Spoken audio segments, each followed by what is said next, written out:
श्री श्री सद्गुरु महाराज की जय। श्री सद्गुरु महाराज की जय। वंदो गुरु पद कंज कृपा सिंधु नर रूप हरि महामोहतम कुंज जास बचन रवि कर विकर। आज का अध्याय है पिंड ब्रह्मांड की खोज। तो पिंड में ब्रह्मांड की खोज करें, कैसे करें, यह जुक्ति गुरुदेव की है।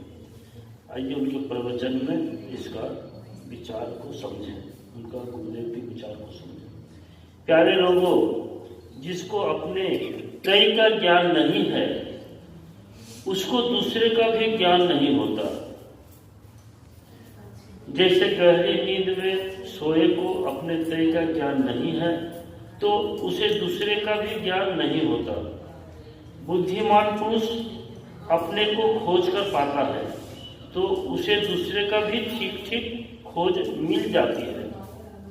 फिर दूसरी बात यह है कि यह जो जगत दिखाई पड़ता है, जो देहधारियों के रहने का स्थान मालूम होता है, यह क्या है? इसमें कोई विशेष तत्व ऐसा भी है जो इसके अंदर के अंत तल पर अंदर है, उसको हम नहीं पहचान रहे हैं। बुद्धिमान इसका पता लगाना चाहते हैं और इसको यथार्थ पहचान लेने को उत्सुक रहते हैं। अति प्राचीन काल में यह खोज और यह उत्सुकता मुनियों के हृदय में हुई और उन्होंने इसका पता लगाया। पहले विचार में, फिर इसकी प्रत्यक्षता की विधि में। इसका प्रत्यक्षता अनुभव हो जाने पर उन्होंने दृढ़ता पूर्वक लोगों से कह दिया कि एक एक पिंड में जो व्यापक सार तत्व है, संसार में भी वही व्यापक है। अर्थात पिंड में जो सार तत्व व्यापक है वही ब्रह्मांड में भी व्यापक है। यह पता मनुष्य को ही लगा, दूसरे को नहीं, क्योंकि मनुष्य ही यह पता लगाने के योग्य है। इसका पता लगाने से क्या फल?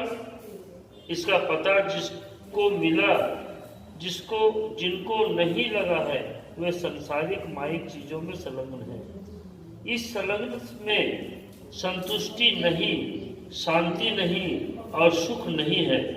परंतु जिनको पिंड ब्रह्मांड में व्यापक उस एक सार तत्व को पता लगा, उन्होंने कहा कि उस सार तत्व को पता लगते ही सांसारिक माइक वस्तुओं की संलग्नता